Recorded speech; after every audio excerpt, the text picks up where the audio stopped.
You were transported to another world. This is zikr. Zikr is not zikr of the Toyota Camry. Zikr is the zikr of Allah. Do you love me? He asks. Do you really love me? Do you love me as much as your dog loves you? Are you as faithful to me as your horse is faithful to you? Do you serve me as well as they serve you? Do you show as much courage in doing my work as they do in doing your work?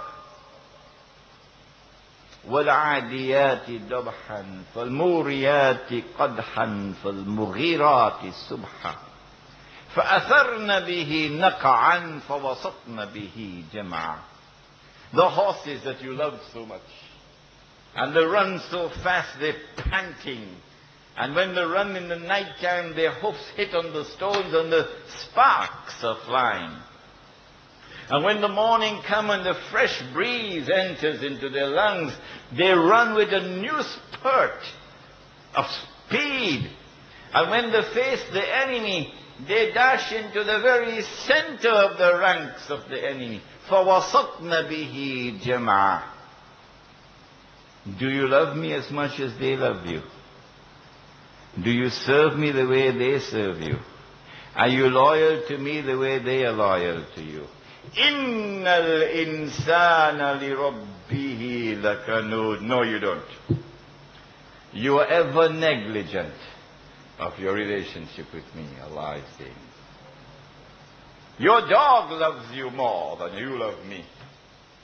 Your horse is more faithful to you than you are to me. إِنَّ الْإِنسَانَ لِرَبِّهِ لَكَنُودٌ. Who are those who will live for Allah tonight? Who are those who will live for Allah? Only those who live for Allah. Only they will die for Allah. They call that fundamentalism. They call that terrorism. And so,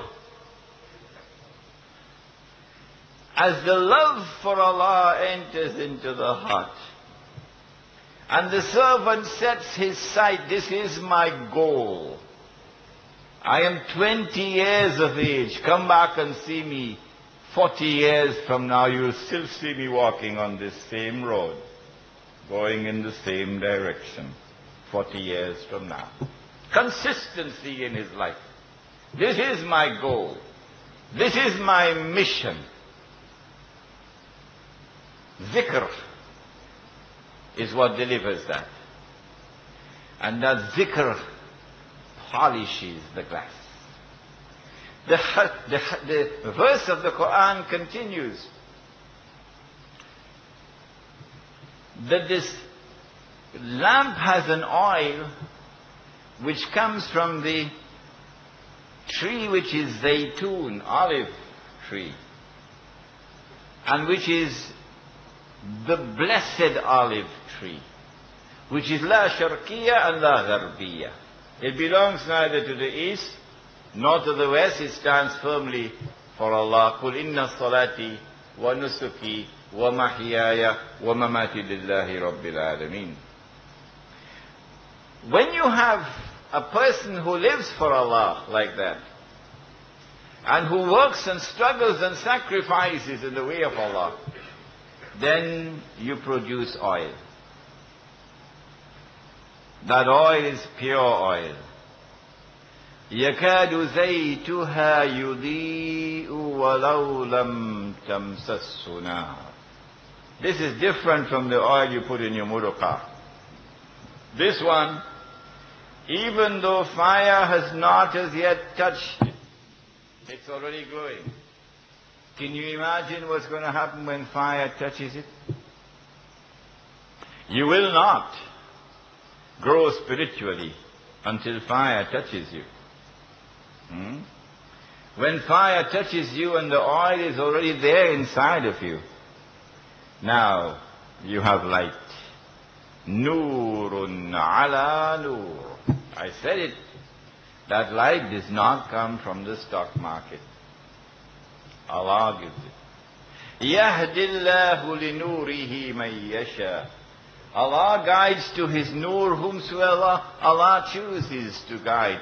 وَيَضْرِبُ اللَّهُ الْأَمْثَالَ لِلنَّاسِ. And Allah is presenting these lessons to mankind that they may reflect over it. وَاللَّهُ بِكُلِّ شَيْءٍ عَلِيمٌ. And Allah has knowledge of all things. And therefore the nur is for ilm. And therefore the essential goal of the spiritual quest is knowledge which comes directly from Allah. When you have that knowledge, when you have that capacity for internal, intuitive spiritual knowledge, what do you use it for? How important it is? Where do you apply it? This is the last part of the epistemological lesson. The stranger asked question 4. When will the last day come? And he replied, sallallahu ta'ala alayhi wa sallam, and he said, the one who is being questioned has no more knowledge than the one who is questioning. So next question, please. That's the way we respond. Anyone who wants to engage us on this subject, only Allah knows. Only Allah knows when the world will come to an end. None of us knows. I said in my previous lectures, by my calculation, using the ahadith and using external observation, that I expect sometime within the next 50 years that the Muslim army will come and destroy the state of Israel. One fellow responded to me from Pakistan. He says, Shaykh, I can't wait for 50 years. That's too long. It's too long. This next 50 years are going to be the worst in our history. The greatest suffering, the greatest oppression will come these next 50 years. The wickedest of the wickedest of the wickedest of the people will be the rulers of the people. And mercilessly and shamelessly will they be attacking Islam while hiding behind a curtain called terrorism. So watch it.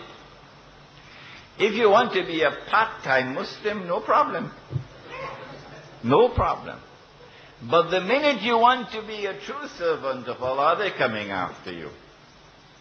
When they come after you, you better have protection from Allah. If you're not reciting Surah Al-Kahf every Friday, they're going to cut you down. They're going to cut you down.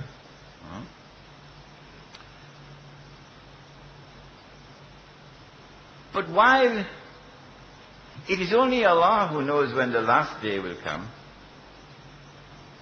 the Quran tells us that the heart of the believer always feels that it is close, while the disbeliever always thinks it's far away.